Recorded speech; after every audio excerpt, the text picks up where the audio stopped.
Հեռախոսը ձեռքին, անվերջ սքրոլ, մի քանի րոպեով բացված հավելված, որը հաճախ վերածվում է ժամերի։ Սոցցանցերը վաղուց դարձել են առօրյայի անբաժան մասը, սակայն միջազգային նոր հետազոտությունը առաջարկում է վերանայել դրանց վերաբերյալ տարածված պատկերացումները։ Ուսումնասիրությունները ցույց են տվել, որ շատերի համար սոցցանցերը դարձել են սթրեսը հաղթահարելու, միայնության զգացումը մեղմելու եւ մյուսների հետ կապը պահպանելու միջոց։ Մասնագետների կարծիքով նման վարքը կարող է վկայել ժամանակակից աշխարհում ադապտացիոն մեխանիզմների որոնման մասին։ Մարդիկ, որոնք սոցիումում չեն կարողանում ինքնայրացվել, հարաբերություններ կառուցել կամ ստրես են տանում որևիցե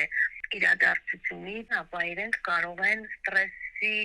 հարատելու, այսինքն coping ռազմավարությունների ձևաչափեր գտնել։ Մասնագետները նշում են, որ համաճարակների, պատերազմների եւ այլ գործոնների ազդեցության պայմաններում մարդիկ փորձել են թվային գործիքներով լրացնել որոշ բացեր, ինչը առանձին դեպքերում հանգեցրել է կախվածության։ Հանրությունից եկող ազդակներն ու մշտական տեղեկատվական հոսքը ազդեցություն են ունենում մարդկանց վրա, նրանց ինքնաբերաբար մղելով դեպի սոցիալական ցանցեր։ Մասնագետների կարծիքով թվային գործիքները կարող են նաեւ նպաստել մեկուսացման խորացմանը։ Ուստի միայնության զգացումը սոցիալական ցանցերով հաղթահարելու փորձը միշտ չէ, որ արդյունավետ է։ Սոցիալական ցանցերում առկա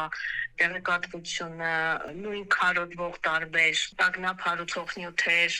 կարող են նպաստել ավելի խորացմանը։ Անձը պիտի ունենա նաև որոշակի հոգեբանական հասունության աստիճան։ Դա կծառայի իսկապես որպես ստրեսի հաղթահարման գործոն։ Միաժամանակ մասնագետները կարևորում են նաև թվային գրագիտության զարգացումը։ Նշում են, որ մարդիկ պետք է ոչ միայն կարողանան օգտվել հարթակներից, այլ նաև հասկանան, թե ինչպես են դրանք ազդում իրենց առօրյա կյանքի վրա։ Նկատում են, որ սոցցանցերում մարդիկ իրականությունից շեղվում են։ Այս մոտ ավակ սերնդի մարդիկ շատ կախված են սոցցանցերից։ Պապիկ-տատիկներն են շատ սոցցանցերում նստած, քարոզչություն անում,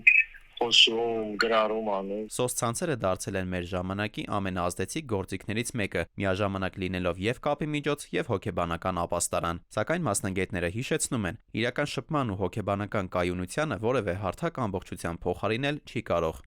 Դավիթ Թադևոսյան, ժամը լրատվական։